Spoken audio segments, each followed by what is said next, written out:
Aren't you like to spin fire? The NFT and others are diving deep into projects. He's the crypto energizer. From remake coins to tokens, he's got all the intel. Web3s and dreams show you where it's sell. Well. Good morning, guys. Mega GMs. Happy Thursday, April 24th. Man, I dig our Thursdays, man. Jay Squiggle coming up, second hour here. We'll do some art talk. We'll see what the artsy kind of cabal is getting their grubby paws into, man. What's up, China? Good to see you, man. Murray GMs, Drop King GM, sir. Okay, we are live over on Abstract. We are live on X, live here on YouTube as well. Drop a link to Abstract right here. But, hey, gang, wherever you're watching, smash the like on the show. Come over here, though. Come over to YouTube. Hang on. I got a lighting issue somewhere. Come on over. Come on over to the YouTube side. And make sure you subscribe over here. So I talked, I think, yeah, we talked a little too long about it yesterday, but, I'm always thinking about format changes. Keeps me up at night, to be honest. Yeah, just like new ideas. What's up, Smokey? I'm thinking there's some changes coming. I'll say that. I got some changes coming. But, yeah, if you subscribe over here, you're not going to miss any of it. But TLDR, more videos. How about that? Dudes, if you're a Clone X holder, sorry, you woke up to something.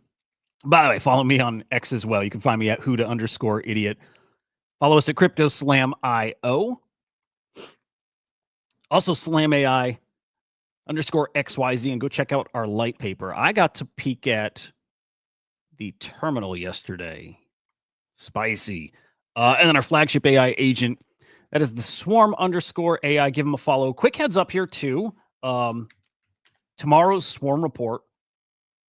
We've got a special guest. Another one of the ACP Swarm participants is in the Autonomous Hedge Fund trading DAO, Velvet Unicorn. We'll have these boys. We'll have these boys on the show tomorrow. So yeah, tomorrow 2 p.m. Eastern time, right here, same channels. We'll be talking to Velvet Unicorn about their agent, their product, their platform, and how they fit into the Autonomous Hedge Fund. Looking forward to that, Chad. Great dudes. And some more coming up next week, too. We'll be talking to all these guys at some point.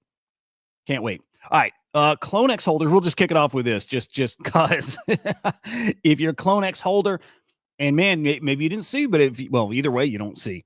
Look, if you checked your wallet and you looked at your Clone X this morning, title clickbait, it's not Nike anymore. But if you checked your wallet, you might have noticed your Clone X looks a little different. He looks a little not there. The images of Clone X NFTs went bye-bye. And this has been a big fear here in NFTs for a long time. Since I started in NFTs years and years ago, people realized that these images that are not on chain, that are hosted on like Cloudflare, any kind of like online hosting service, even IPFS isn't like perfect, right? You do have to maintain like a payment to keep that image there. But man, if you don't pay to have your images hosted, your art is gone. In theory, it's gone. And so Clone X holders wake up to that this morning. On chain's the way, man. Also, who cares? I have said this forever, and I will stand by it. And like I really believe this. The art doesn't matter. For NFTs, the art does not fucking matter one bit. It doesn't. The traits might matter if the traits are on chain, especially, but the artwork doesn't matter at all. I'm like, look, when Polly was on the show, we talked about it. You're buying a receipt. That's what your NFT is. It's your on-chain stamp. It's your receipt. I think that's good enough. That's all you need. Your Bored Ape, to get your ape coin, token allocation a few years ago, you didn't need the art on your NFT to get it. You just needed to have that receipt. The fact that you do have it, that you're a holder of it. The art doesn't matter at all. Now, if it comes to like trading because of rarity, if those traits are on chain, well, boom, you're all set there too. Totally all set. If those traits are off chain somewhere, then you got a little bit of a problem. But we knew this would happen. It'll happen to many, many, many more NFTs, especially the longer we go years down the road, more and more NFTs will end up looking exactly like this. It's a big old it's a problem also. It's again, like I'm saying, I don't think it is. I don't think the artwork matters at all. Unless you like the art and you never like right clicked and saved it, then maybe then it matters for you specifically. But man, yeah, Bitcoin does fix it. If the art matters to you, I don't know why it would. For us, some things it matters. But dude, if the art matters, put the fucking thing on chain, man. Put this stuff on Bitcoin. That's where it belongs. NFTs on Bitcoin are different. They are better for so many reasons too. Because the underlying asset is better, because it's actually on chain. NFTs on Bitcoin matter. Everywhere else kind of don't. There's like a range there. But Bitcoin NFTs matter more than anything. We'll talk more about this shortly. But and now, okay, just to be totally fair here, covering it, it's not permanently gone. These guys are doing some upgrades. Like they're downsizing, right? Like we know Nike got out of the game. Nike shut down Artifact. That's basically what happened. They're turning it over to like the community basically here. So the Artifact sites are all down, right? They got these infrastructure changes. Those images are going to come back, but it is a good reminder. It's a good reminder. This is going to happen again and again and again, and some of them will never come back. Like my favorite NFT I have, I know at some point that's going to go bye-bye. So I right-click, saved it. I got the timestamp. That's all I care about. Yep, China. Yeah. That comes up the second half. So in like 50 minutes, we'll have Jay Squiggle on here. And then we'll do some art talk. I'm not so dialed into art this week. I'm not sure how that's going. Roth, good morning, man. Good to see you, sir. I'm a little unplugged on the art side, so I'm looking forward to a catch up there. We got some great stuff to talk about today, though. We've got an update on the market and the trade wars, and some interesting development in the Trump coin. In fact, some new utility coming here. Let's get into it, boys. What about NFT launches? Nothing really.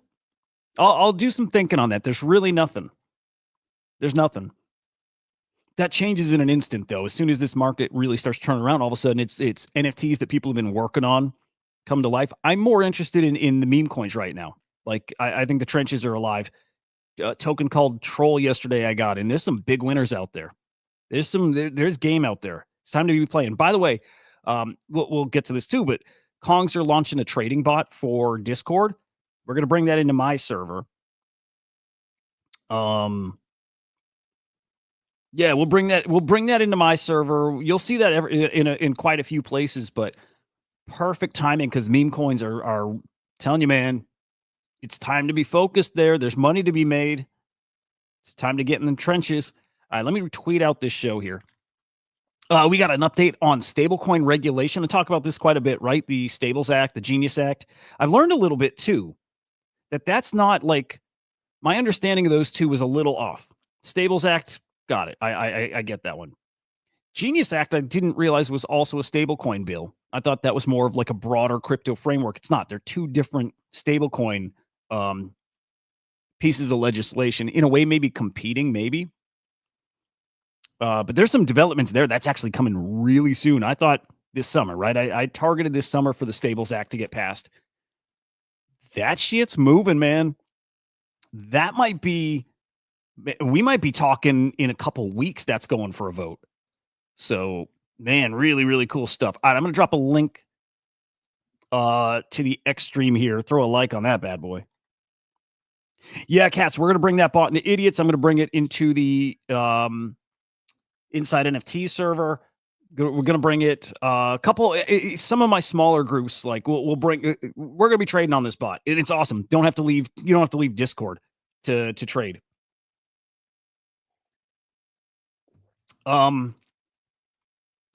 Anyway, trade wars.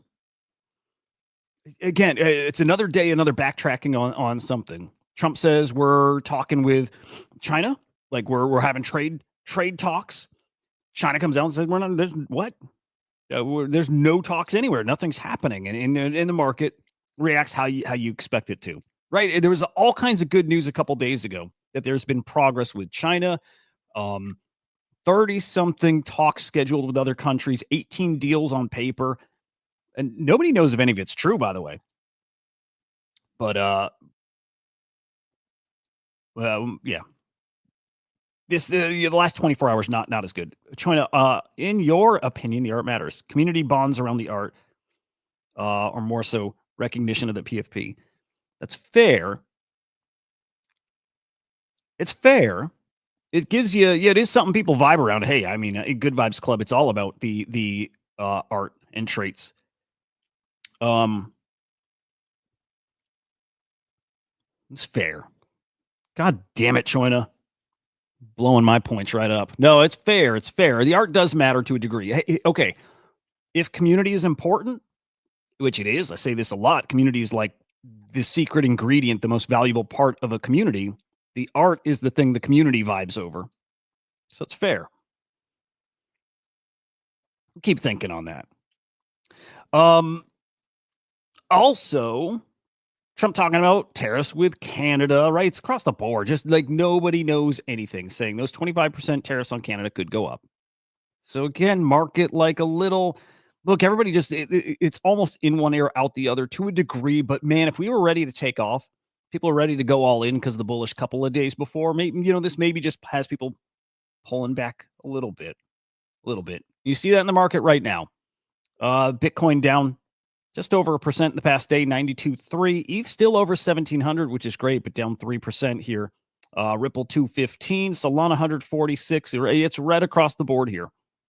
Again, just kind of took the wind out of the sails. Doesn't take much to get that rolling again. It doesn't. But what's that next thing? What's the next kind of news that we're waiting for? I don't know. Mike, good morning. ETFs, though, dude, cooking, man. Look at this. 2 days straight over 900 million inflows. That's the Bitcoin ETFs. We're talking, hang on, two and a half, like let's just say 2.2-ish trillion. Am I mathing right? So I mean billion. Let me at least get that right. Man, monster 3 days here of inflows in the Bitcoin ETFs. Huge, huge, huge. Now on the ETH side, yeah, just not as great. 23.9 million outflows over there. But okay, the Trump coin. This one's fun. This one's fun.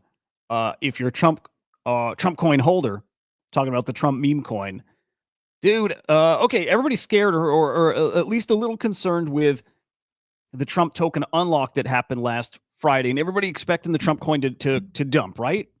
Me too. I was.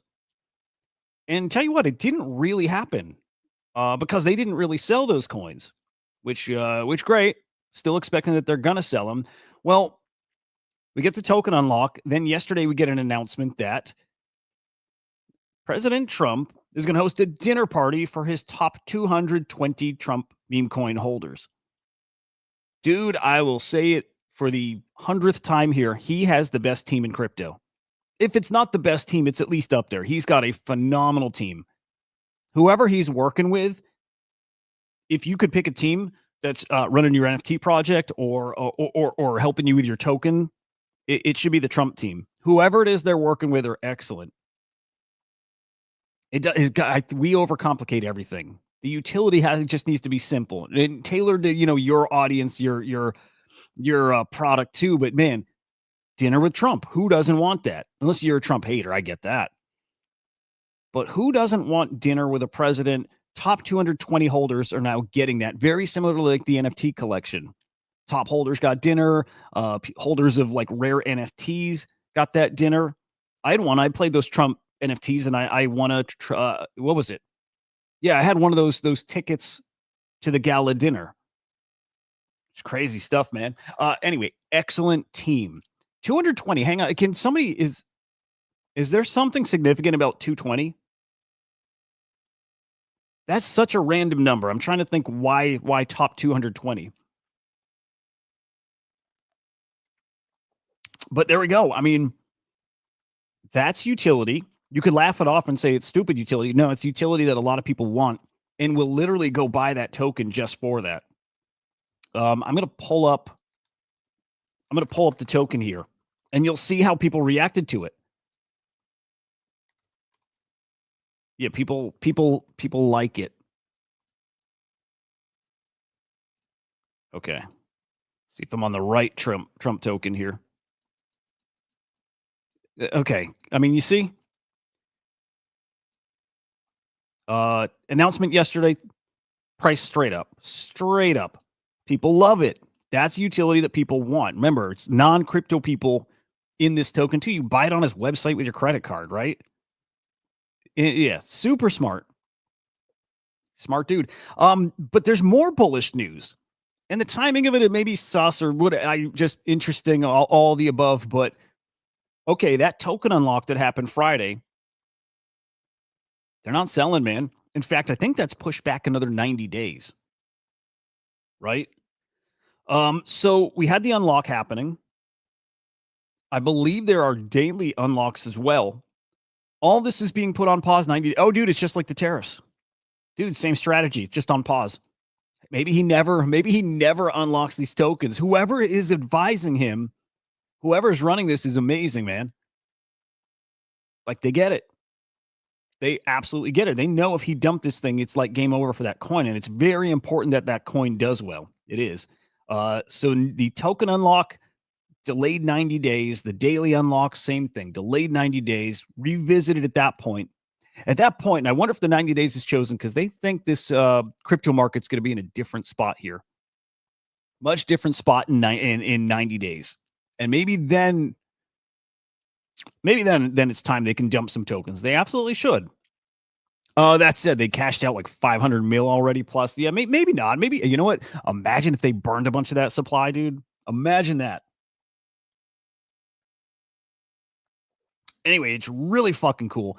Now, top 220 holders, I believe to be in the top 220, you need to have like, boy, this is gonna be a ballpark figure. I want to say like 100 something $1,000 worth of Trump. I actually think it's more than that. I think it's more like 400,000. Just know that you probably aren't in the top 220. It's probably, yeah. I think it's safe to assume nobody here, nobody here probably is in the top 220. It's probably hundreds of thousands to hold, right, to be in the top 220. Sorry, it's amazing. It's amazing. It's smart. He's got the best team. He's got the best team in crypto as far as, just a pure collectible, gets it, executes every single time. I don't even like the guy, but I think that's fucking awesome. So GG's to the Trump team. We have some interesting developments here on kind of the regulatory front or more on the adoption front here. New Hampshire Bitcoin Reserve Bill cleared their Senate committee. It's moving along soon. These dominoes fall soon. It's not far off till these states officially establish their strategic reserves, and then just more and more and more buy pressure on Bitcoin. It's coming. I insist it's going to surprise people with how it looks. It's going to be bigger than people realize. Like literally, guys, just supply demand. It's going to get silly here. Who was it? There was an interview yesterday, and somebody was talking about the same thing, the supply demand thing, and how I just think people are not calculating it, like picturing it properly, like what that's going to look like. Anyway, Panama City signs a deal with local banks to process municipal payments in Bitcoin. Again, just another comment on adoption here. Love it. Russian Central Bank and Finance Ministry announces national Bitcoin and crypto exchange. That adoption's happening, man. And then we talked about this yesterday. Tether, SoftBank, and Jack Mallers. This one's really, really spicy. Launched 21, a Bitcoin native company, TLDR. Oh yeah, with Cantor. They're just accumulating Bitcoin, the next version of strategy, basically. 42,000 Bitcoin. They're going to have the third largest Bitcoin treasury. Dude, wild. And you'll see more and more copycats of this. Again, behind the scenes, I think people know what the plans are. Right? Like what the plans are with how the government's going to utilize Bitcoin. We're going to hold it, but what for? How is like monetary policy going to be designed around crypto? Some of these guys know. Kind of ain't fair, but some of these guys know, and they're making plans based around that, and they're making big old bets on it. Let's hear from Jack Mallers about what their goal is. They've already got $4 billion worth of Bitcoin here, guys. Let's check this out. BPS stands for Bitcoin per share, as opposed to earnings per share. And the other is BRR, which stands for Bitcoin return rate.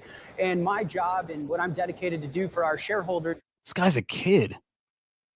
In which we view similar to our customers is grow our Bitcoin per share. So we're an operating company. And when you buy a share of 21, in a hypothetical sense, what we intend to do is, let's say our Bitcoin per share is 0.05. Our intent is to be able to grow that to 0.06 Bitcoin per share, 0.07 Bitcoin per share. Where a vehicle like an ETF, your exposure is static. So 21 is an operating business, and we will be building Bitcoin products, Bitcoin operative cash flow, and then using the capital markets to accretively grow the Bitcoin on our balance sheet. So we want our shareholders to get wealthier, get richer in Bitcoin terms, and our metrics encourage the market to view us not in fiat terms, in Bitcoin terms, because we're not here to necessarily beat the market. We're here to build a new one and encourage the world to adopt Bitcoin in a sense that we believe it hasn't yet. But Jack, you already have a Bitcoin product. Dude, China, that's awesome. Very cool. Colorado DMV accepts crypto. What kind of crypto? Was it stable coins or was it Bitcoin? That's interesting. And it's Strike. Yes. And it's where people can buy, sell, store their crypto. What happens to that? Are you still going to be leading that business? Yeah, I'm the CEO of both companies. We're actually disclosing today at Strike some of our financials. So Strike, immensely profitable. We have over 20% EBITDA margin, 85% gross profit margin. We have only 75 employees. Okay, you get the deal. We're not going to go through that whole thing, but safe to say there's a lot of money coming to Bitcoin. There are businesses being formed just to accumulate more Bitcoin. It's getting really spicy really, really quickly. Man, later this year, things are going to look very different. And again, it might be sooner than that. Again, the Stables Act, the Genius Act. Dude, fucking cat's beautiful. He looks 20. He looks 20. He looks a kid, man. These kids are amazing, man. They blow me away. So please don't clip that. But it's the Stables Act, it's the Genius Act, it's the stablecoin regulations that I'm convinced are going to bring the masses here on chain. And that's moving quickly, guys. So we got news yesterday that the Stables Act is going to be voted on in the next 2 weeks. 2 weeks, right? We heard that the Genius Act is expected to pass by August. I know the Stables Act has a head start, so I'm like, okay, maybe the Stables Act is more like June, July. It might be a lot sooner than that. Again, reports coming out that the Stables Act may be voted on here in the next 2 weeks here. That's a huge escalation. That to me is what opens the floodgates here, right? So we have two things we're waiting for: stablecoin regulation and then broader crypto regulation. And whatever order it happens in, whatever. But I know the Stable Act is a big deal. We saw Circle launch that new, product platform for building out a payment system, an invoicing system, payroll system, like a lot of really, really cool stuff. And you better believe companies are waiting for this to be able to adopt that new Circle platform. What's interesting is there's reports that Coinbase is actually pushing back on this. They actually do not want this to go through as is here. Echoed by AI 16Z's fucked up my brain. A16Z. And also House Financial Services Chair French Hill. All of them maybe don't want this pushed through right now. And you got to wonder why. I like that myself. I like it, man. These guys, look, they're going to get rich in the process. I just hope they're trying to take care of the people who invest in them in the meantime. A lot of hopium here for me. But what's going on here is it's actually really interesting. We got to put our trust in these guys like Coinbase, French Hill, right? We put our trust that they're doing the right thing here. For me, I'm like, no, speed track, like get that Stables Act passed. Just get it going. We need it. The problem here is they're worried that if you pass the Stables Act, if that happens in 2 weeks and it passes, that maybe there's a little less like motivation to pass the broader crypto regulations, right? Stuff that doesn't apply to stablecoins, it applies to crypto as a whole, like build out this actual framework for crypto. So that's their concern. You pass the Stables Act, all of a sudden people are like, we dealt with crypto, like we'll come back to the other stuff, but we got to move on to other things outside of crypto, like real world stuff. And so that's their concern.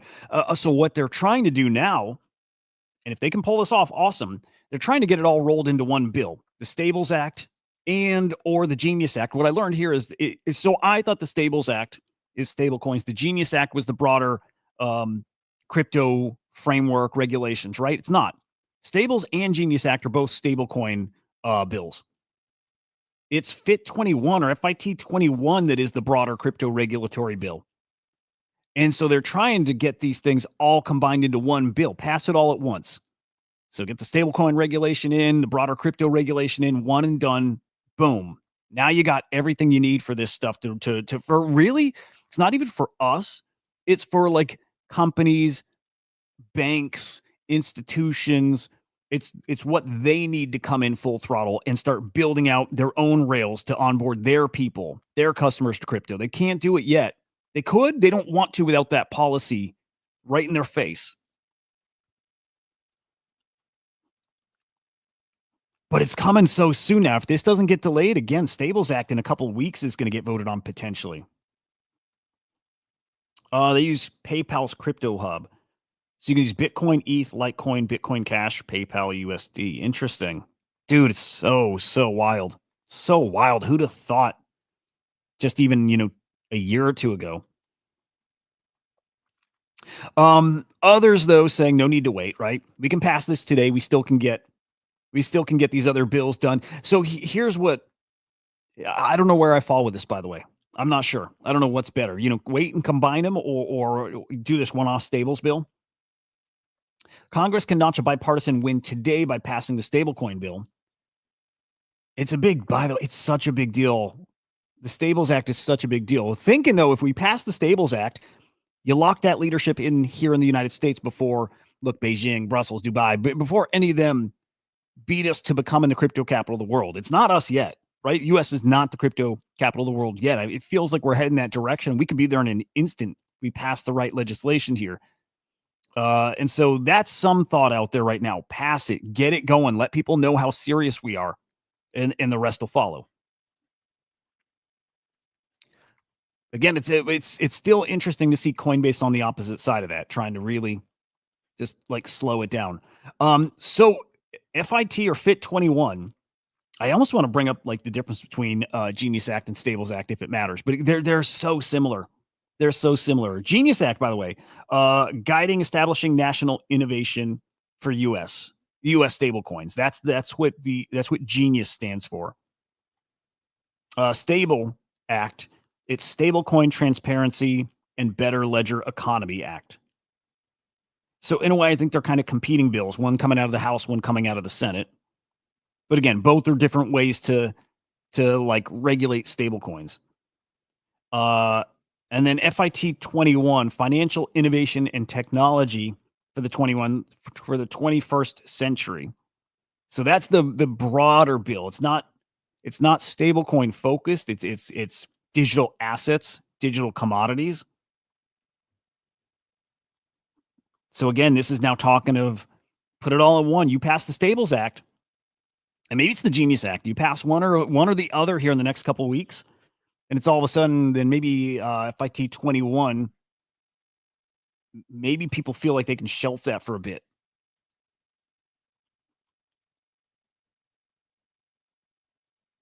So yeah. Oh, Colin, good morning, dude. Yeah. We've been streaming on Abstract now for a couple months, actually. Yeah, so we're here every morning. I mean, 7 days a week at this time, live over here. Yes, sir. Glad you found it. Colin, do you normally watch over on YouTube or X? Hoods, good morning. Dude, yeah. Paul Adkins gonna attend the crypto task force roundtable. Dude, that's tomorrow, huh? We just had one like a week and a half ago. It's already time for another, huh? And those are streamed, so like definitely want to check that out. Okay, cool. You watch on YouTube. Good shit. Good. Dude, glad to have you anywhere you watch, but yeah, super cool. There's even streams I do on Abstract that I don't do on YouTube or X, just like Abstract exclusive, especially if I'm like kind of working on a thing. And I do Abstract if I have background stuff on and I don't want, like copyright strikes. So like if I got music going, then I do it just on Abstract. But dude, we got to do some watch parties on Abstract. Like honestly, even I'll do this like more a personal thing, but like movies. Like I started watching Andor the other day. It's fucking awesome. New Andor is awesome, guys. Well, we can do watch-alongs over there. When something like the Crypto Task Force, when those stream like over on Abstract, then we can have music in the background too. Anyway, that was all a long way of saying great to see you over on Abstract, man. All right, let's move on. But anyway, guys, I mean, incredibly bullish that Stables Act isn't months off. It's maybe 2 weeks off. That's a game changer. If we're looking for catalysts, things that move this market, it's that. That to me, I've got that circled as the number one biggest thing. It's on par with like getting these tariffs worked through. It might be bigger. I think the Stables Act is a big deal, or Genius Act, either one, huge deal. I think it's different game once that happens. Dude, I need to find. Matt Hogan had a tweet yesterday. I don't remember if I showed it on the show. I might have. But yeah, I know I did now. Yeah. Just some comments he made about Bitcoin. So he made some comments about Bitcoin and how like the economy's gonna be.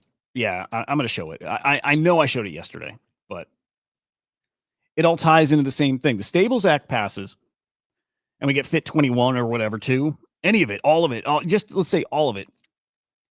And then Bitcoin. What happens next is the 150K Bitcoin scenario, 200K Bitcoin, whatever it is. There's no ceiling at that point. There's a ceiling now where there's not, frameworks in place. When we have it, dude, there's no ceiling for Bitcoin, none. Bitcoin rallying again. This is from a couple days ago. Bitcoin rallying because they broke the economy. The way they'll fix the economy is will make Bitcoin rally harder. It's all part of this conversation. It's all the same thing. And the Stables, Genius, and Fit 21 are all part of what makes that start to happen. My guys, it's coming. Mark Hudah was talking to CNBC yesterday. We're not going to play it. It's like 4 or 5 minutes. It's worth checking out just to hear how these people speak on crypto. A DC investor, his take gets me so excited, man. I agree with him. I can say definitively, and I don't think this applies to you guys for the most part. Especially you guys who are here every day, and especially the ones who chat, because I know how you guys feel about crypto. There's a whole bunch of people who watch and they don't chat in the chat, which is totally fine. Those people, I don't know. I don't know if they sit at the same place as us, if they're a little more skeptical. We've got a big old range of different, kind of our crypto audience. There's people who are new. There's people who are learning. There's people who aren't new but are still skeptical, like the whole range. But some of us believe that what's coming. Well, like I said, I think people are underestimating it still. DC Investor really kind of saying the same thing. I can say definitively that the vast majority of you are not bullish enough about crypto's role in massive global financial innovation. It's all about to change. It's all about to be put on crypto rails. That's it. You're in the trenches, myopically flipping Ponzi's while this entire space is about to become giga legit, and the entire world comes on chain, including AI. It's all coming on chain, man. It's absolutely Man, you can't even put in words how much this is going to change. Okay, hang on. I lost a bookmark. Eric Trump talking about this yesterday, and I do want to play that clip. Eric Trump talking about crypto and how, like, his belief in it, the level of his belief and conviction. And like, I want to play it because it matters a fuck ton. Because when he talks, again, I know I don't have to say this, but I do anyways. I don't like him. I don't like the Trumps. But there's a difference, and I can separate like liking or not liking from the fact that I can tell by his words that he gets it and he believes in crypto, and we need that. We need people who really, really get it like we do, and people who are in positions of power and influence. We need that, and he gets it exactly like we do. I'm going to find two things from Eric Trump. He gets it just like we do. It would be like, guys, it would be like any one of us being in a position of power and us like bull posting about it the way that we do. Like how bullish we are, how convinced we are of where this is going. It'd be like the way we talk about it, he talks about it. I know he believes in this. I know he gets it. And it's one of those reasons I'm so optimistic. It's a guy with that kind of influence and power who gets it. And he'll be part of the effort to get it done. All right, let's check this out. This is Eric Trump on what is it? CNBC. In the White House, managing perceived conflicts of interest. Well, there are no conflicts because I don't work with the White House. I've been in private industry my entire life, and we started World Liberty long before my father ever got elected to the White House, right? I mean, this is something we believed in crypto for a very long time. We believed in DeFi. As I said, before we got cut off, before our audio got cut off, I mean, we saw the worst of the banking institutions, the financial institutions, as they tried to cancel, and not only myself, my family, our companies in every way, shape, or form. And unfortunately, people around the world are seeing that every single day. And when you look at DeFi and the power of that, I mean, it's really restoring the power back to the people. There's nothing that DeFi, there's nothing that cryptocurrency on blockchain can't do better, cheaper, in every way, faster, more transparently than the financial system that we have right now. Guys, as I sit here in our organization, I mean, there's not a Friday that goes by where I'm not chasing a swift wire transfer, hoping it comes in on, before the 4 p.m. deadline, or trying to send one out. You can transfer millions and millions and millions of dollars worth of Bitcoin overseas, while having a glass of wine with your wife at 11 o'clock at night. That's a beautiful thing. Our financial system in this country is antiquated. Our financial system in this country has been punitive to so many different people. And so we're reinventing the financial system, and American Bitcoin is a big part of that. Hudah 8, using their power and their data centers, is a big part of that. And obviously, World Liberty in terms of stable coin, which We get the gist, right? He gets it. He absolutely gets it. It's what we knew. Again, just that the old way of doing things is old. There is a better way to do it. Cheaper, faster, 24/7, self-custody, all of the above. And he gets it. And that's the direction we're heading. And I tell you, man, I don't think he'd be putting his money in. This is more of a character thing. I don't think he would be putting his money into that kind of thing. Crypto, just in general, crypto, unless he knew what way we're going. It's coming, boys. It's coming. It's coming really soon. Get that Stables Act passed. If they delay it to get in Fit 21, so be it. When that hits, guys, different game. And that's this year. It's this year. It's coming. Yeah, by the way, don't sell in May and walk away. How about that? Let's look at the NFT market here. About the same as it's looked the past, few weeks here. 12.3 million cross-chain sales. Sellers are down. Buyers are up. Transactions down. Any guesses on trade profits? I'm going to assume right around $1 million in the negative. Yeah, right. Yeah, there we are. Close to it. 875,000 in the negative here. What's up, cutie? What's going on the timeline? What am I missing out there, man? Who's moving this market? D-Market on top. I saw an interesting tweet from...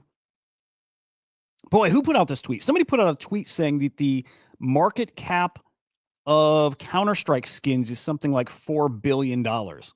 And somebody had replied, hey, imagine if they put that on chain. And I replied, as I do, bro, they're trading on chain.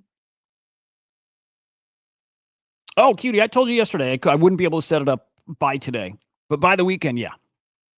Yeah, we had the school dinner last night. It was awesome. It's fucking awesome. It was cool. Dude, we got so much going on. It's like end of the school year. I got one kid graduating high school, the other one graduating middle school, and like it's crazy. Right now it's crazy times. The next few weeks are gonna be intense. I'll be on Arena by the weekend. I better get tips over there, man. Better happen. I don't care, Anyway, I make sure to let those guys know that they are trading on chain. It's the Arena, man. Fucking D-Market. It's D-Market. It's happening. Anyway, Ordinals. Ordinals catching a bid. Now, by the way, the Ordinals that you're looking at right here, it is a bucket of Ordinals collections. It's not all of them.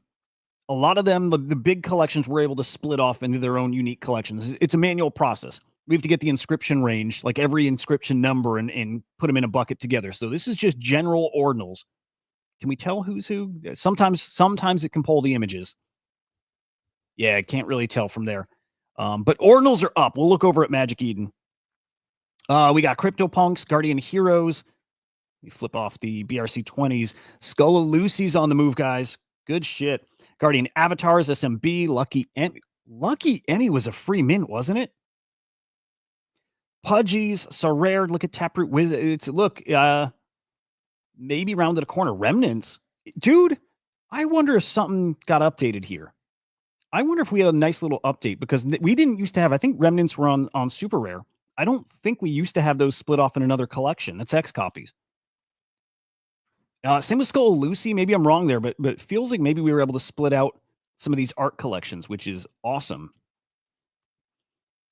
All right, then your top sales. Okay. Here's an Ordinal sale for $558,000. I'm just going to guess. I'm going to guess that that's maybe incorrect. Sometimes you'll see a bundle transaction, multiple assets, and sometimes it involves moving crypto along with NFTs being moved too, and it's registered on chain. It looks like a sale. That might not be a $600,000 sale. That might be like a bundled transaction. I don't know. You know what? I'm terrible at reading the Bitcoin mempool. So I don't know if I'll be able to figure this one out here live. But I have a feeling that's not well, hell, we'll look over at Magic Eden. I have a feeling that's not a big Ordinal sale. But damn, I need to rush through this because we got J Squiggle coming, and I want to. Yeah, I don't think that was a sale.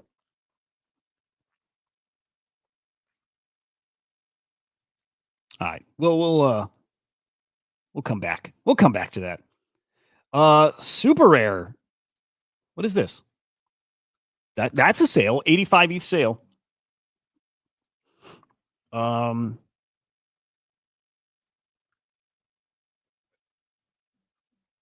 Oh, cutie, that sucks. Bad trip at your end. Planning for token 2049 in Dubai. Check your passport. It's expiring in 15 days. Urgent renewal blocked. Oh, dude, that sucks. That's a bummer, dude. Well, come out to Chicago instead. Let's hang. Oh, we got a Beeple sale. That's what that is, dude. Nice Beeple sale. 85 ETH Beeple sale. You love to see it. Autoglyph 168. By the way, 4 autoglyphs were defaulted on. Bummer. A bunch of CryptoPunk sales. Here's a Node. Node Monks got swept up too, guys. There's some look. There's if you're feeling bullish, if you're feeling kind of optimistic, you're not alone. There's a lot of people feeling a kind of way about what's coming here. Kevin, good morning, man. There's a lot of people feeling very optimistic about the next couple of months. And as optimistic as I feel about the next couple of months, I'm 5-10 times more optimistic about the second half of the year and early next year. And beyond that, I can't even guess. I'm not going to be shocked if next year is like wild. But I don't know. I just have a good feel about what's coming the next couple of months and then later this year. So people feeling the same way.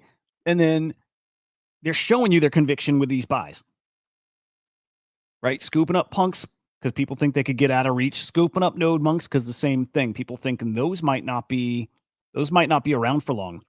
Oh, and so maybe some of these node monk sales. Oh, you know what? Some of those node monk sales might be lumped into that ordinals collection. If like an inscription number wasn't captured in the node monks collection, right, it would sit still in the general ordinals collection. So that's why we might see that volume. That could be the bundle we're looking at. I have a feeling that's what's up, that there's a bunch of node monks purchased in here. Just a guess. Just a guess. Some node monks in there.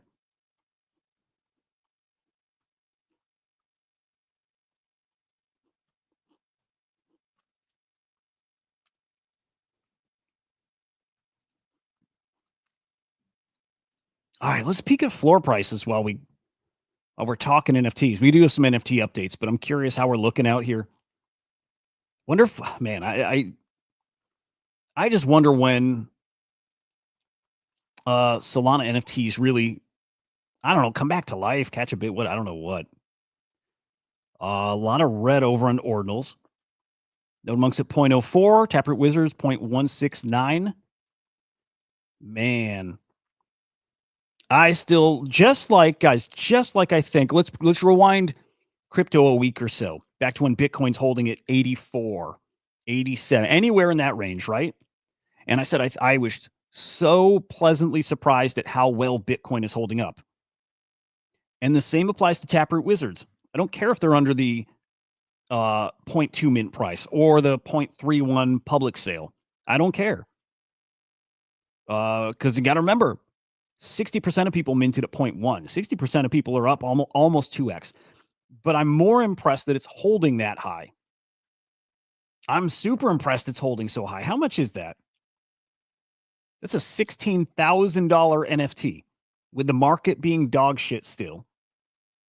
That is holding on to a $16,000 floor price.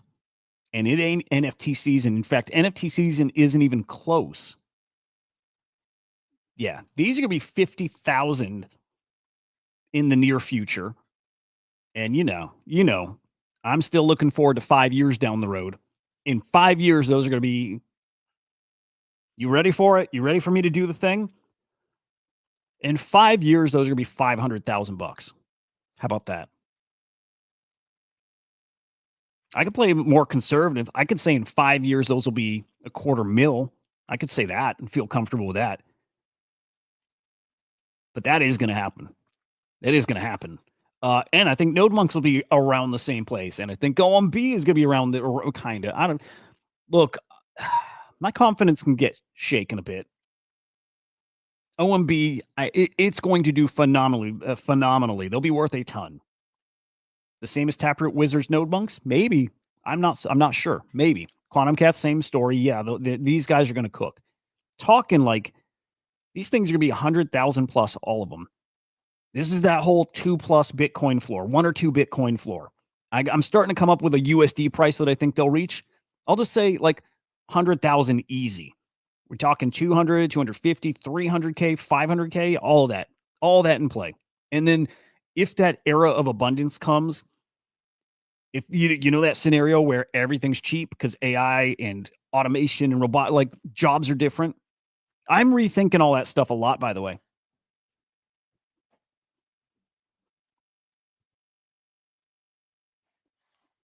Right?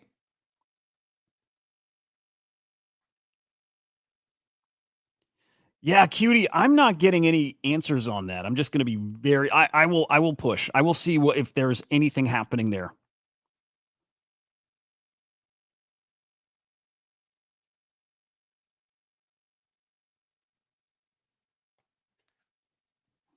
Yeah, Cutie, I'll poke again there.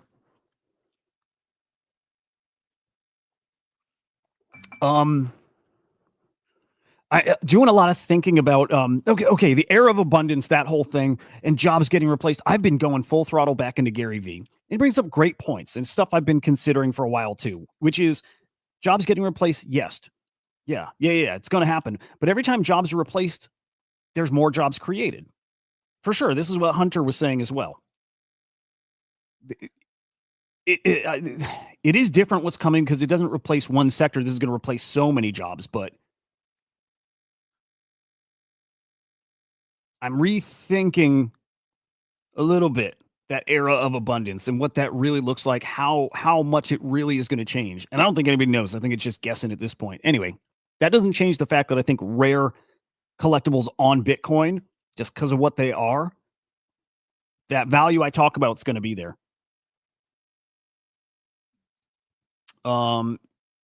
Potential airdrop for Cato yappers. I'm seeing a lot of bearish takes on Cato lately. That kind of mostly the value's gone.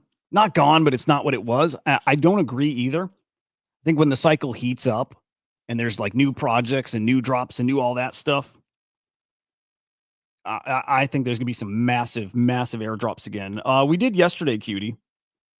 The DK thing. Yeah, we talked about that yesterday. Basically, somebody minted stuff that make it look like DK minted it too, like a co-owner, co-creator, which OpenSea addressed and they're going to fix and all that stuff. Dude, some more big sales. A Skull of Lucy. Dude, wild. $150,000, 85 ETH.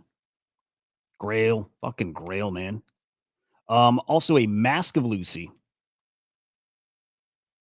10 ETH. Those are Grails, all of them. Anything in the Sam Spratt ecosystem, Grail. Grail.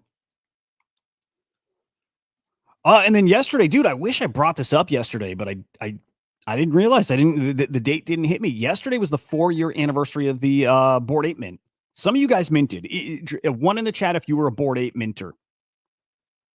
And also, let's say 2 in the chat if you were a minter and you got out damn near the top. So 1 if you minted, but 2 if you minted and you got out at the top. Like you made some serious money with that.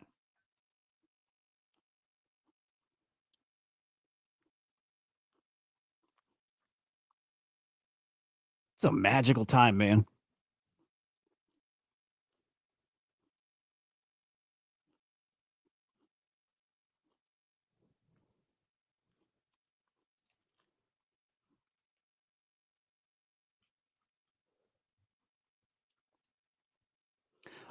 And so maybe none of you. I know one person who minted and did well. Actually, my Henry minted too. Wait, did he mint or did he buy on? I remember Henry bought at 1 ETH. I remember that. He didn't mint, but he bought on secondary. We chatted about him like, no, I think these are going to cook. But like our buddy Walshy minted what 0.08 ETH, rode that up to 100 plus ETH, sold there. Fucking Walshy, great trader. But yesterday on the 4-year anniversary of Bored Apes, they announced Ape Fest 2025 in Las Vegas. Who's going? This is Yuga Labs' year. They've got a lot to prove this year.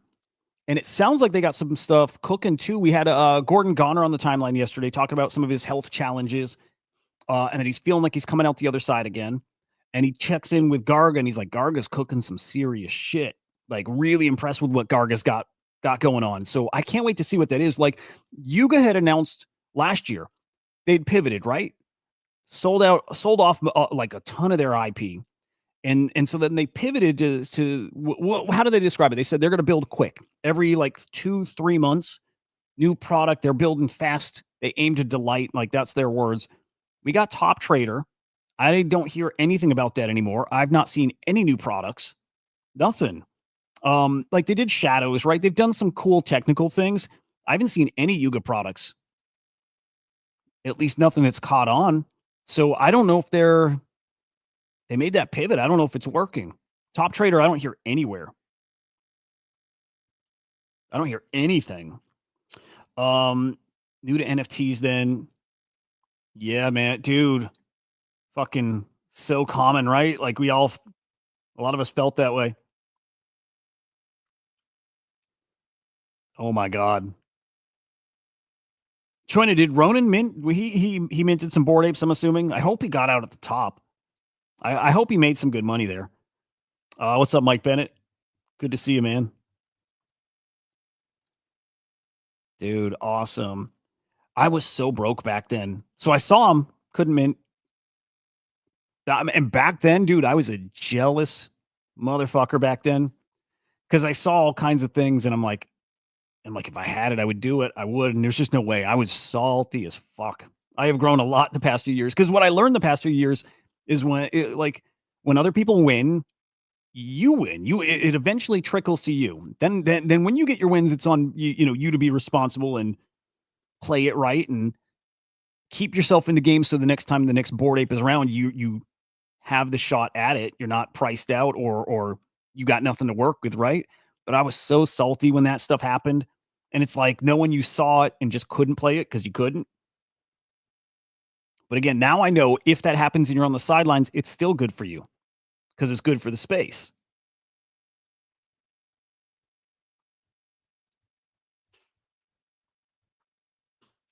Yep, they better here. Let me get Jay Squiggle a link to our show. They better start delivering. And the big thing, their big thing is coming in June. It's Other Side Metaverse Live, persistent, Metaverse Live. Finally, that better work. Otherwise, I don't know. I don't know what. They're in some trouble if the Other Side Metaverse doesn't catch. I think it's going to catch. I think it's going to catch in a big way.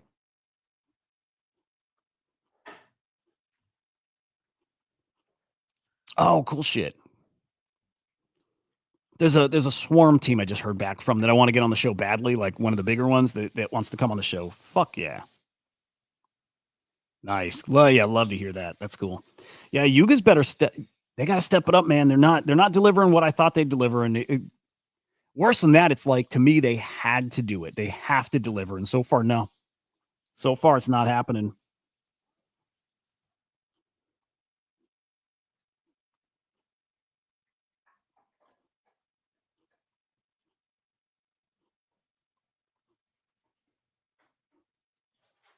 It's cool the Web3 cruise like here, right? I wish we could get that. I wish we could get that show back together. That was so fun. The little time I was there was a fucking blast, man. Yo, some rumors that Pokemon might be coming on chain. Maybe. I don't know if you guys saw this, but Pokemon Home. I'm gonna be honest, I don't even know what that is. Cats, it was the best, right? There's just something about that kind of vibe of a show. Like the Web3 show was awesome. Like the afternoon show with Henry Joe, awesome. Like there's those kind of shows just are fun, man. They work. But the same thing applies to both of them. Like I won't spend long on this, but the reason that my afternoon show with Henry Joe couldn't keep going, it's the same reason it's the other. You got to have people pushing it. Otherwise, you're just doing it for fun, which is fun. But I'd rather do it for fun. But actually fucking push and build out something like the Bodagos guys are doing. Like, do it like that. Like, really push. I just want to do that, man. It's kind of hard to find guys that want to do that. Or I'll say people want to do that, but then when they see the work that goes into it, that's the hard part, is getting people to do that kind of work towards it. I wish either one of those, we all like, it was a full throttle, like commitment to that kind of thing, man. GIF is around, dude. Every so often he'll do a thread. So he's had a couple viral threads too, but he's definitely, I think he's here. He's just behind the scenes. I like GIF. But yeah, he's not very active and vocal, and he's kind of pulled back from, I think, community. I think. I don't even know what those DB NFTs are. I wasn't in that group back then. Man, I missed that show a ton. Raul, good morning, man. Good to see you.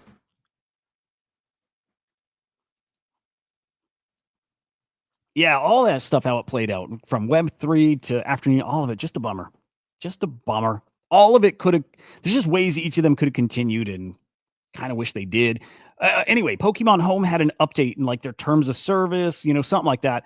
But in there, who they might share their info with, they list Parasol Technologies, which guys are the developer behind Sui. Yeah, pretty interesting. It's pretty fucking interesting. GIF made a killer play. He made a killer play doing that. Smart guy. He's a good trader. Yeah, he's a good trader. All right, we got the great Jay Squiggle here. Hang on, let me just peek. Okay, we'll keep our eyes out for this story. Pokemon, Sui, maybe something there. I certainly hope so. And then I'll just do real quick. Awesome interview here. This is cool as shit, man. It's Zagabond, the founder of Claynosaurs, Austin from Doodles. I don't think he's a founder. And then Luca Net's all sitting down together for like this roundtable interview. Like really, really cool. I haven't listened yet. I definitely want to. It's just a bunch of the big brains all together talking about NFTs. Need more of that. Shit, hang on. There it is. Go to the CoinFund X account, CoinFund_IO. Looks really, really cool. And then lastly there, CyberKong's TrenchBot launches today. So if you like Telegram trading bots, it's that, but it's in Discord. Really, really cool. We'll have that in any servers I'm in. I'll send out a referral. If you check my timeline on X, I have a referral link. You can click there. Somehow, some way, you know, you get how referrals work. Somehow, some way that works. Fees towards me, some kind of whatever. Use it if you want. You don't have to, but if you check my timeline, you'll see a referral. And there we go. And hang on. Stupid camera. Stupid camera. There we go. Hang on.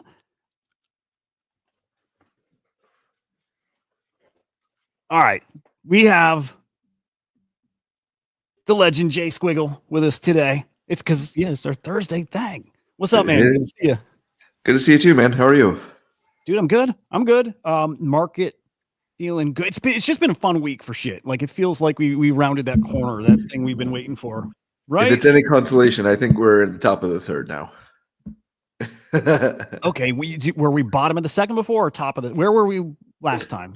I think not this past weekend, but the one before. I said bottom of the second. Okay. And I'm just joking. I think we're at. I think we're in the third inning still. I think this is just a test or a taste of what's to come. Oh, so two things. I saw the Pokemon thing up. Did you see Raoul Paul's chart on Soul versus Sui that he published? Yep. I'll pull it up. Did you flash that up on screen? I didn't. I always think that that's a fun thing to look at because I think that like you can call it insider stuff, but like charts in particular have a tendency to lead some of the news. And I don't know if that Pokemon thing becomes official or not, but the way that chart's looking to me is that there's something coming and it's going to be fun. Like this is one of the most beautiful charts in all of crypto, in my opinion. And again, not financial advice, not telling you how to trade, but I will be rotating some Soul into Sui in the near future. I meant to do it last night, but I had a raging migraine. So, dude, sucks. But yeah, full disclosure, I own both already. So I'm just looking at this and what that chart says to me, just my personal interpretation, is that it's the ratio of Sui's price in USD to Soul's price in USD. And it says that chart is a very big bull pennant. And it's screaming to me like a breakout to the upside, which means that Sui will outperform. And there's two scenarios, meaning market goes up and Sui just goes up at a faster rate than Soul, or they could both go down and Sui goes down at a lower rate than Soul. Or I guess there's a third option, which is Soul does nothing and Sui goes up, right? Like either way, in all of those scenarios, it's indicating Sui's looking to outperform. Was I showing the right chart or do he have a different one? Yeah, the one all the way at the top. The one at the top is that one. I mean, this is it's beautiful. It's funny because people have been bullish on Sui for so long. And it feels like it's about to pop from, like it's got all the right people talking about it. It's got all these guys who've been building on it a while and they're just getting ready to put stuff out. There's like that Sui handheld device that's, I think it's launched maybe even just this week. And there's all these airdrops that are coming towards it. There's some games coming out. There's just a lot of stuff that's been like in motion on Sui that's about to actually go live. It feels like it's about to become a big old focus. Well, yeah. I mean, again, look, Raoul Paul, like him or not, he puts out some data that's been ungodly accurate over the last year. Sorry, I gotta turn down my notifications here. And I just, he's been more right than not. And I just think that's something that's undeniable, right? And one of the things he's pointed out is Sol has taken the adoption curve for users that ETH had last cycle. Sui's taken the adoption curve that Sol had last cycle. So there's some really interesting parallels all along the way that are, he really leans into the whole concept of Metcalfe's law and, the adoption, users, active wallets, et cetera, et cetera. So there's just something interesting. Dude, who the fuck doesn't like Raoul Pal? There's some haters out there. Why? There was some, I won't he had name some it. calls last cycle, right? I think there was people always bring up like some takes he had in the past that weren't so I think great. it's just personality stuff, right? Like, because here's the thing: almost a year ago, a little over a year ago, I interviewed Raoul for the Squiggle Down, and he said, "Buy X copy, buy people." This is a year ago, and the last 3 months, 4 months, 5 months, everybody's been like, "Oh, X copy." Like, he's giving away all of this shit for free, and he's saying it, and then buying stuff even afterwards. Like, he's still competing with everybody, right? So, look. You may not like his personality. Like, the people I know just don't like him because he's like, oh, he does these like drinks with Raoul and he calls people Philistines. And I love think it's that. funny is for drinking Coors Light. Like, I think it's funny, but like some people are like, oh, his personality, it's a turnoff. And I was like, and I guess this is like a recommendation to anybody out there. Like, sometimes you got to sift through some of the BS. Like, I'm assuming if you're here, you like Hudah. Maybe you don't like me. Like, sometimes you just gotta sift through like the personalities and look at the straight facts. And I've often said it on here, but in addition to Raoul being fairly intelligent, he surrounds himself with the most intelligent people. You and I talk about Julian Biddle all the time, like just an amazing dude in general, an amazing mind, and the fact that he's doing all this with Raoul is incredible. So I don't Dude, know. I fucking love him. But I heard OSF was on a stream with Hunter Orel like yesterday, Yeah. and he was talking to him about like how do people who want to learn more about like macroeconomics, what do they do? Where should they be paying attention? He's like it's Real Vision. He's like he shouts out Julian Biddle and Raoul and all those. He's like the kind of info you get there is shit you don't get anywhere else. He is affiliated with them. You got to be careful. Like, look, I've been a member of like the Real Vision crypto since it started. You can verify it with I have the Real Vision, like the Genesis membership NFT token and everything that got to like the Genesis members. So like, I've been there from the start. And again, I'm not saying anything, but like there's people ask me, is it worth joining Real Vision? And I'll tell them this.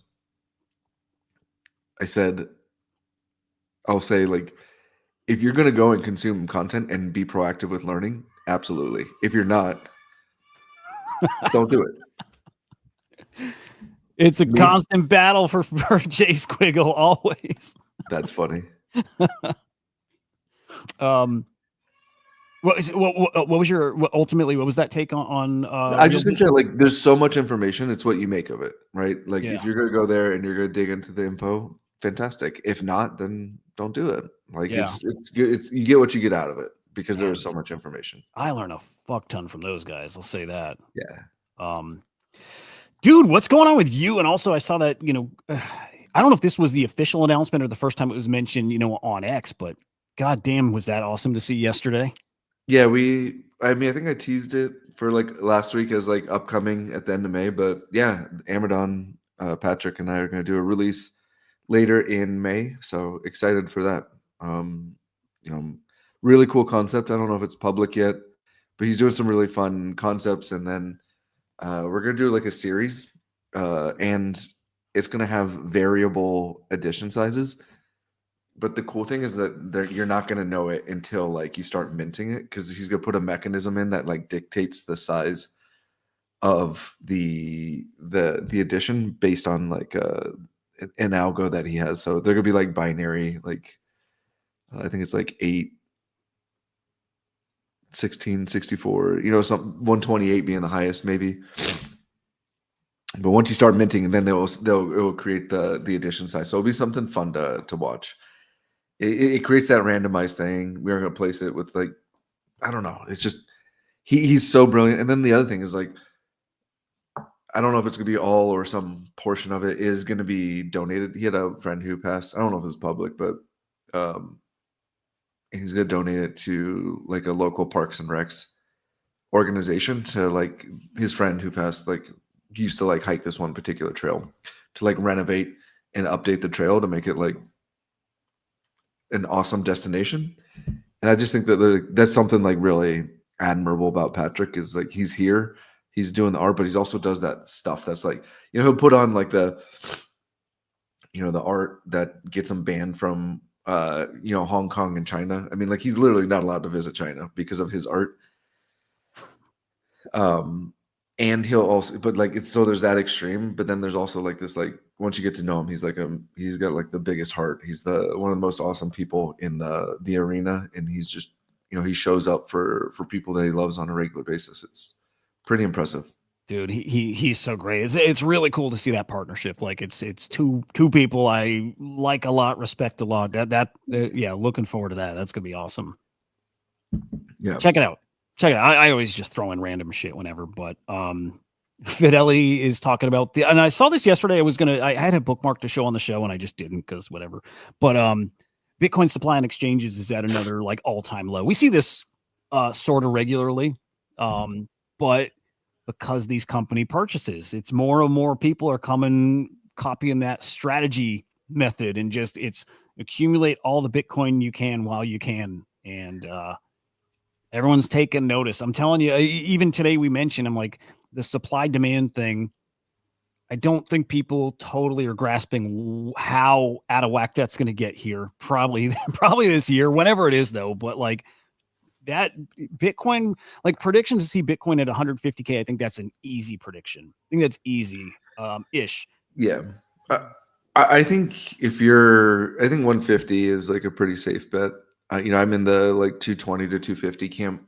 Obviously there's some people predicting more, and you see these like parabolic outsized runs that can happen. And the other part of this is you never know what the politics are going to influence things. Like I won't say who or what, but I was talking to somebody about like if the US really does this Bitcoin reserve and starts accumulating Bitcoin through whatever antics and accounting mechanisms that they purport.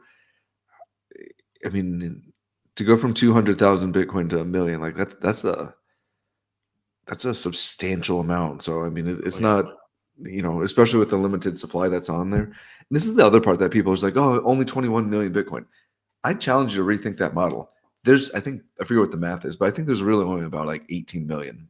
Like there's lost Bitcoin. I think it's like up to like 15% is gone, just gone. Yeah. It's significantly less. And you think of Michael Saylor, who says he's not selling it ever. There's another chunk off the table too. Yeah, it's not what people think. Makes me start wondering if we do reprice things in sats one day. Like I think at some point it kind of has to change because going like 0.000001 Bitcoin, like it gets kind of silly at some point. Well, especially like, I mean, let's let's go through a scenario like Bitcoin is, $100,000. Like, okay, you could say 0.001, but like if it gets up to 300, 400, 500, right? Like the stats become meaningful and people are going to price it. I think it stabilizes. I do think that there's one massive correction after this, which is where I'm hoping to, capitalize on it. I just think that institutions haven't quite figured it out yet, and the people in their 401ks and even managers of the auto workers retirement fund, like when Bitcoin drops, it's nice when it's high, but when it starts dropping, people need to take profits to protect people's future living. And I just think the downside on this one, until people figure it out, is going to be a little bit extreme. Correction to the downside. Yeah. When it comes, it's coming. I wonder. I mean, I would assume it happens, but I wonder how drastic it is, how like long it lasts. You know what I mean? I just think it feels like things are fundamentally different. The type of people buying, how much they're buying, how they're valuing this stuff in the long term. I think you underestimate the greed of Main or like Wall Street. That's fair. That's a fair point. Right. I mean, like if of all these big institutions, like Michael Saylor is a diamond-handed person. I get that. Maybe even some of these long-term sovereign wealth funds are also, but I gotta imagine like there's family. Like I was talking to a family office, and they're like their goal was to accumulate 100 Bitcoin. They've got it, right? And this is a major family office, and in addition to that, now they're accumulating more.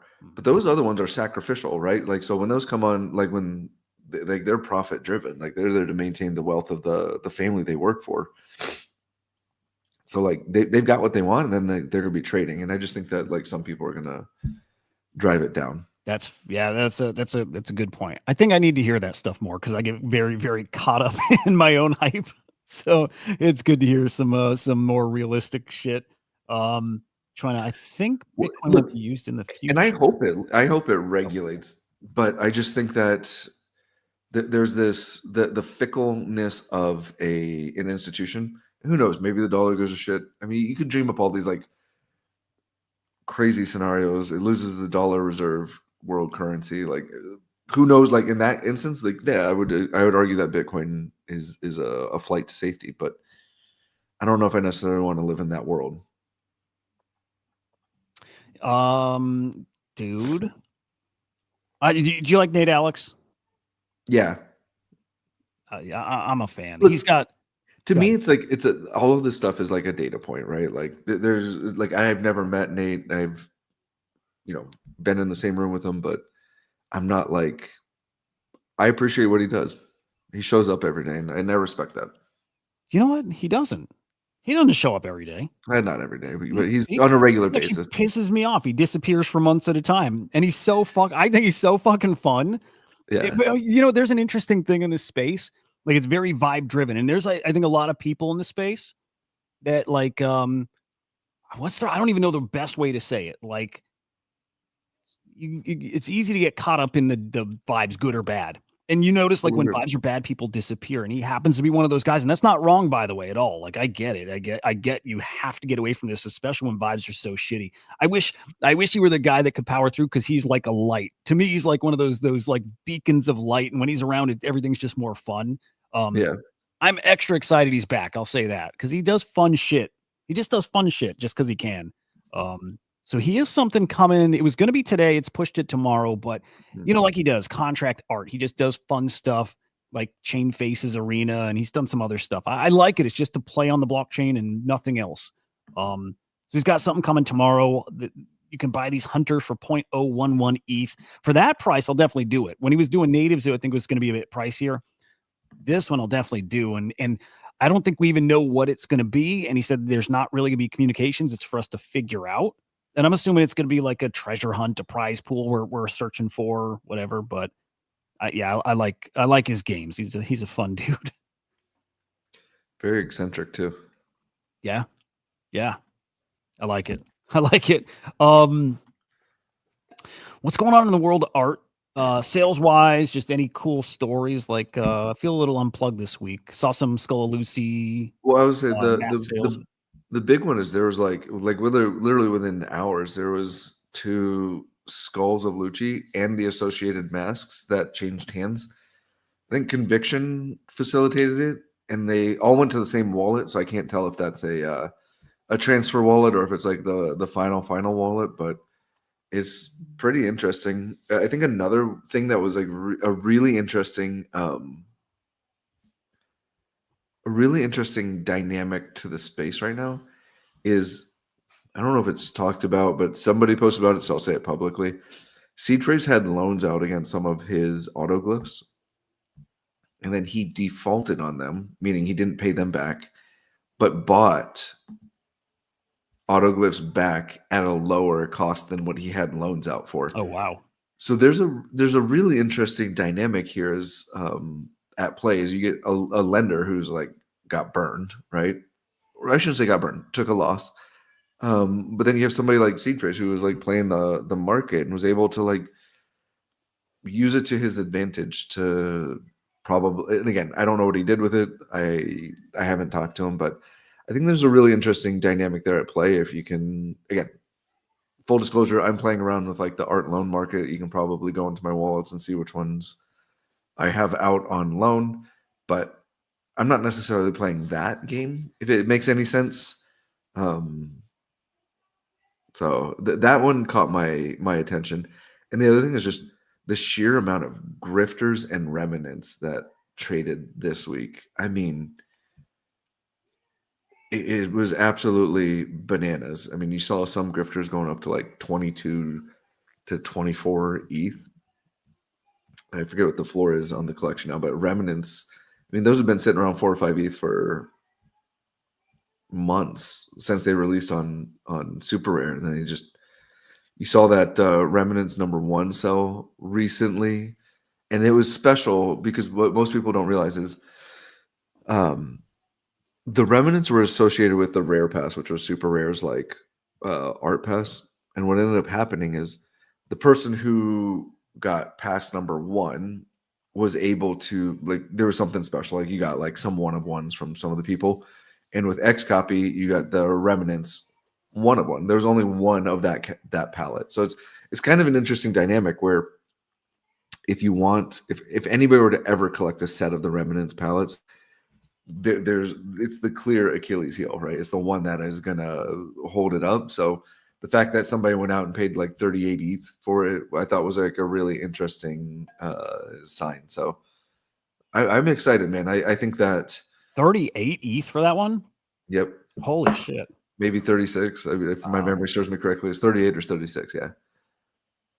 Dude, wild. Cope Solana's like up all these X copies. Everything X copy is up. Yeah, and then I think people could be looking at it going like X copy, X copy, X copy. Why not? And then insert my bags, right? I think I talked about it last Friday on my show, but Redbeard had a really good take on it. He's like, first it's X copy and Beeple, then it goes, hello lemon. Then it's art, right? And I think you're starting to see a lot of people come out about like Batsoup had a very Batsoup's he's part of 6529's team, very, very advanced thinker from a macro and trading perspective. And he came out with a pretty bullish or bearish take yesterday, which is very contrary to where I'm at. But the cool thing is he ended it with like, and if you're worried about anything, art is the best hedge. And I thought that was a really interesting perspective. And you've seen a lot of people come out, Raoul Paul and a few others, just say like, art is an interesting hedge against some of the market volatility. And I think that's absolutely true. Okay, 38.8. Wild sale. What was his bearish take on though? Like just broader market? Oh, I think I just found it. Let's put it up. Yeah, he's got a bearish macro. It's a pretty cool. I'll forward you the thread. There it is. It's long, so I don't necessarily recommend reading all of it right now, but I think it's something for. And again, I really respect Batsoup. He's an amazing brain. I've had the pleasure of meeting him. He's very much a non, so like I'm honored in that sense. And it's just fun I like to always read and take on competing like thoughts. Like what's the bearish sentiment? What's the bullish sentiment? And you could read this and be bearish, macro, bullish, Bitcoin. Like it's and that's like I even look at this. Like it says like the odds of the Black Swan events has risen substantially, although still very low, right? Like, and it's like it's interesting. Like those feel contradictory to me, but yet like if you go from 0.0001 to 0.01, like that's like 2 orders of magnitude more, but still a low outcome, right? Damn. I'm actually reading the whole thing here. Yeah. And again, I'm not saying he's right. I'm not saying he's wrong. I just think this is an interesting data point. If you want to go through, I was sharing this with like somebody I've been helping mentor, but like I had this like philosophy of having a board of directors, a personal board of directors. I stole the concept from Tim Ferriss, but big corporations have a board of directors. Like you should have a board of directors also for your own. And I think that if you find people who are very intelligent, more often right than wrong, like, consume their content, pay an outsized attention to it and like really leaning into it. I think that there's, in this space of infinite information, or what feels like infinite information, like being able to sift through it and connect with the people who bring value is a very important skill to have right now. Yeah, I like that. I'm on a board of directors. I definitely want a board of directors now. Damn. By the way, reading all that, agreed. Just agree. It's very easy to agree with what he's saying there too. It doesn't feel good out there at all. It doesn't. There's like a lot of things to be concerned with, and maybe the main thing that I've been just hammering away at for the past like 3-ish weeks since the tariff stuff really started popping off is like, here's what I keep saying: Bitcoin turned 18. Bitcoin is an adult. Like something changed during this time here. It's separated from the rest of crypto as a risk asset. It's still a risk asset, but it's separated as something else. It's definitely moving more towards gold. And we especially see that, I guess all of crypto's up this week, but especially this week, you're really seeing it. So I like his take there. I like that he points out, especially here, expects gold and Bitcoin to continue to do well, while other risk assets go lower, maybe a lot lower. That's not Bitcoin anymore. I think Bitcoin is just absolutely different now. It's a different thing. And I think that just happened in the past few weeks. It's cool to be close enough to see it. And like, it's something we've been all waiting for. It feels like that moment's now.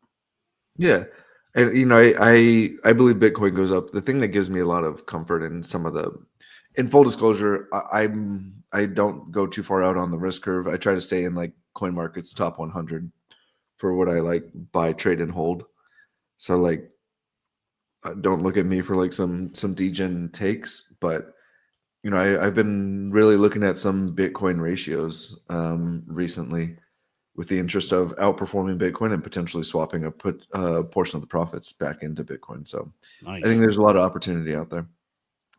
Dude, it's fun out there. I'll say that. What else are you into? What other big happenings in art? And then even personal. I mean, personal, May 6th, we have like the Corey Haber release coming up on 8nap art, which I think is just absolutely stunning. So if you do have any interest, because you're listening to this with Hudah, please hit me up. I'd be happy to hand out some allow list spots. But this is like a really interesting concept to me, because it's this marriage between generative art and AI art.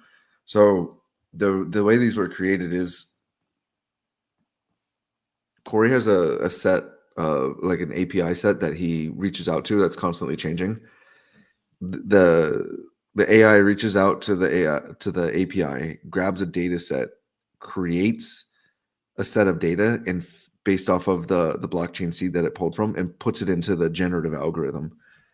So like, it's this AI feeding a generative system, which is like a really, really interesting concept to me. So you can see on here, and he's very motivated by the impressionist, as you can see here. So like, I'll call it, his style is like algorithmic impressionism, and just he's done a really good job with creating like interesting stuff, interesting palettes, interesting variety, textures, compositions. Just I'm really enamored with the project. So These are amazing. and that one's like sepia. So like, he even went back to like, I mean, sepia is like an old like photography. And I know, because I used to like print my own photographs like back in the darkroom. Like sepia is just a different way of printing. So you get those like the brown tones and everything. And that's one of my favorite pieces in the collection. I just think it's absolutely stunning. Dude, it is absolutely fucking amazing. Are the details out yet? Like price, supply, all that stuff? So supply will be 350. We wanted to price it pretty fairly. I'm thinking 0.08, but I'm not being 0.08 ETH. This will be on Ethereum. So I'm not doing too much, because if ETH rips in the next 2 weeks, I don't want to like say something, but it's in that realm. I am doing, again, I'll say it for this community. If you're interested, I have we're gonna do some private placements on some of these up front. There's gonna be a limited run of 20 like physical signed prints, which is a big component for Corey throughout his work. If you go look at it, like having a physical companion. So a little bit of a premium for those, but if you are interested, you get the selector piece in advance prior to the mint, and then you take that obviously off of the randomized mint in the future. But like that one in particular, the gray, so there's a gray scale, which I love. Like gray tones, monochrome, whatever you want to call it, is like one of my favorite palettes, and like meridians and anticyclones. Like these are just like, I think like a classic generative algorithm thing. So this is supposed to be monochrome, and somehow it found the AI found a corner of the algorithm that we didn't even know existed, and allowed the red in the flowers to show up on a monochrome. So like Oh, that's so this cool. is like one of those that's like, it looks fairly simple, but like again, you start to dig into it, it's just like this shouldn't exist, Yep. right? Like, and it's beautiful to me. My favorite part of generative art is that kind of thing happening. That like 1 in a million type output, that mistake, whatever it is, like it's fucking awesome, dude. These are amazing. And so like if somebody reaches out and wants to get a specific piece, those are the ones they'll be a little more expensive than the mint price, but that's the one that comes with the physical too. So there's two components. I am placing a few of these. It'll be public probably next Monday, but if you want to select a piece, we're going to do it for like 40 pieces. So you can hand select it. It does come at a little bit of a premium, but like that pink one, the all pink with like the minimal flower, that's off to the, if you scroll to the right, like that one's already got picked up. Is that one right there? No. If you scroll to the right, I think. Maybe I'm wrong, but one of them, or maybe I was to the left, but yeah, that one. This guy, yeah. Oh, Yeah, like, and again, that's a little corner of the algorithm, right? Like it's they placed the flower just one lower right, and that was attractive to somebody. Like I thought it was fun because it was, it's unique. It's like absolutely unique in the collection, and somebody saw it the same way, right? So, dude, love it. Love this collection. Okay, so cool. All right, well, we'll see this going live soon, and next week it sounds like people could maybe start. I've got it all mixed up now. Give me those dates one more time. May 6th will be the public mint, and then if you're interested, hit me up. There are prints available, but then there's a limited amount that can be selected in advance for a small fee, kind of like what Fellowship's doing, where you can take your favorite piece out of the random minter. Okay, dude, I love it. Fucking love it. That's gorgeous. Yeah, dude, really a beautiful collection. Guys, follow 8nap_art. Keep up with Echoes by Corey Haber. I know you've got a couple more drops coming too, not just Patrick, right? There, you've got, I think you have one more coming in, like even this summer. Yep. So at the very least, we're going to do Ren, who's an amazing AI artist, and I've got a few others that aren't public yet that are coming out. Okay. Damn, dude. Hustling, man. Working. Trying. It's pretty cool. Follow Jared at Jared_pause, also on X. Any final words, thoughts, any other things you wanted to get out there? My biggest thing is I think that, I'm a big advocate of having a plan. I think we're on the cusp of some like really exciting times. Like go into this with having a plan. Like I know you've often talked about like Bitcoin, ordinals, having targets, and then having the discipline to execute against that. I think that it will become very, very important. It's easy to get caught up in the euphoria. This is my 3rd cycle in crypto, so maybe 4th. I'm losing track of what the cycles are. And when you hit that blow off top, like that's a signal for me to like take pause and like think about what my plan is. It's so easy to get caught up. And I did it in 2017, right? Like Bitcoin hit 20K and you're like, it's fucking going to 100. I was right, just on the wrong timeline, right? And I think that as Raul Paul says, take those lifestyle chips off of the plate and enjoy the fruits of your labor and be diligent with it. Like, I'm part of Collectors Corner Premium, and we were going through it with a couple strategies for some of the members, and it was just like, they're like, should I sell this? And I was like, what's your plan? And they're like, I don't know. Well, what should I sell that? I go, what's the plan? I don't know. I was like, don't sell shit just to sell shit. Like, don't hold, and then conversely, don't hold shit to just hold shit. Like, and some of it's like, buy art. This is why I love art. Like I can buy art because like no matter if the market goes up or down, like the squiggle that you see on screen, that's my PFP. It's like people could offer me a lot of money and I'm not going to take it. Like it's become my identity. It's the squiggle that I hunted for 8 months and was finally able to acquire it. Like there's things that are emotional about art that you'll hold on to, right? And I think that I think being able to, go in, like, set a plan now when it's not emotional, and then have the discipline to execute against it. It's a very boring recommendation. I mean, I get it. It's very boring, but I also think that it's if you want to survive and have dry powder for the next cycle, it's important. Dude, wise words. Absolutely freaking love it. Guys, also follow Also us. very boring. Well- I acknowledge that. I'm old and boring at this I'm point. sorry, but one of the lessons you got to learn in this space is patience and slowing the fuck down. And it should be boring. In fact, you're probably doing it wrong if it's not boring at points. Like it needs to be. It needs to be. If it's boring, look, it's like sometimes I say like good trades, like sometimes feel bad. You feel like you left something on the table, whatever. Like it's an indicator. When it feels bad, sometimes that means it was the right trade. And the same applies to if it's boring, it might mean it's the right thing to do. Just chill and fucking set it and forget it sometimes. Well, and part of the having a plan is also like I have a certain percentage of my portfolio that I've allocated to just like trading and degen type shit too, right? Like I'm trading, but I'm not trading with my entire bag because like something like there's like this itch in me that like needs to have that needs to have like some sort of like engagement with the market and not just like sitting there on my hands. So I still do it. It just represents a smaller fraction of my portfolio than most. There you go. I dig it. Follow us at Crypto Slam IO, guys. I will see you this afternoon at 2 p.m. on the Swarm Report. We'll hit everything happening in AI. It's a lot going on, man. Swarm's getting closer. It's getting really, really cool.